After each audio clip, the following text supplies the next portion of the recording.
Well, we replaced the water pump, but unfortunately now this Jeep is not blowing hot air. So what I'm going to do is, there are two hoses. There's a hose here, and there's a hose right here that goes either in or out. I don't know which direction that's supposed to go. And I'm going to disconnect those two, and I'm going to see if I can't take a water hose and flush this heater core out and see if maybe that's what's causing the problem. So we're going to disconnect these two first, and then we'll come back and I'll show you how to use the water hose. I've never done this before, so your guess is as good as mine if this is going to work. So let's give it a shot. Alright, so this is the first hose here. There's not a lot of water coming out of that first one. So we'll stop and we'll look at the second one here and see what it does. Alright, there's the second one that we're about to remove here. Maybe. I love it when you look at a project and think it's going to take 10 minutes, it takes 2 hours because of crap like this. So you pull that off and it's got a little in there, but not a lot. So we're going to see if we can't flush those out with the water hose.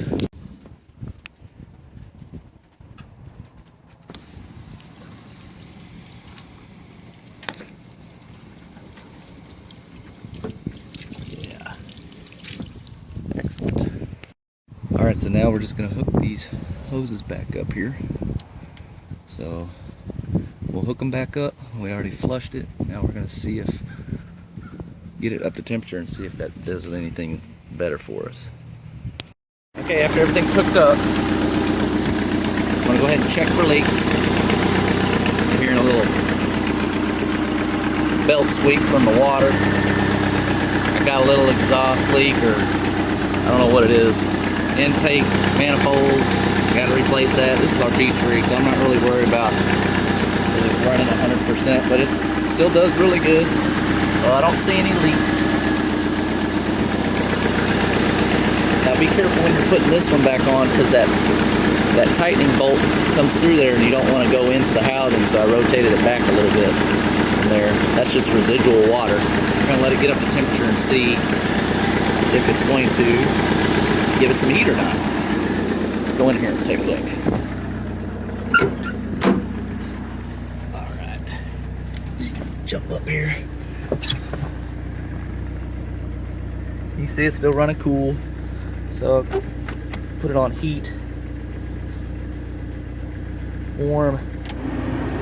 Turn it on.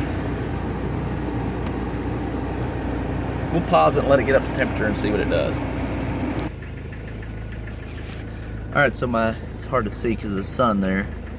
My temperature's slowly coming up. So I put it on, my vent doesn't work.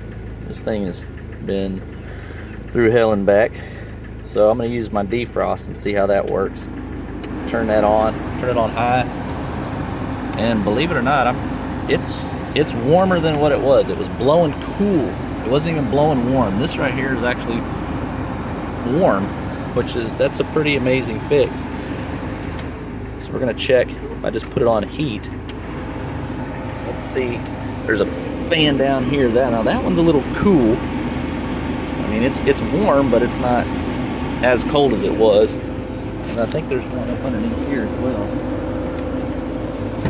Let's see if I can find out. Yeah, up underneath there. But it seems to me that the defrost is probably the warmest.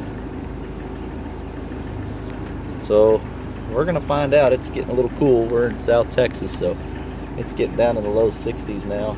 We're in toward the latter part of October. It's about the 20th. So at 55, 60, but when you're driving it feels more like 40. And then with the top on, hopefully this will work. But I mean, that's blowing a lot warmer. In fact, if you put your hand completely down on it, on those vent pieces, it is almost hot, which to me, that's working out great.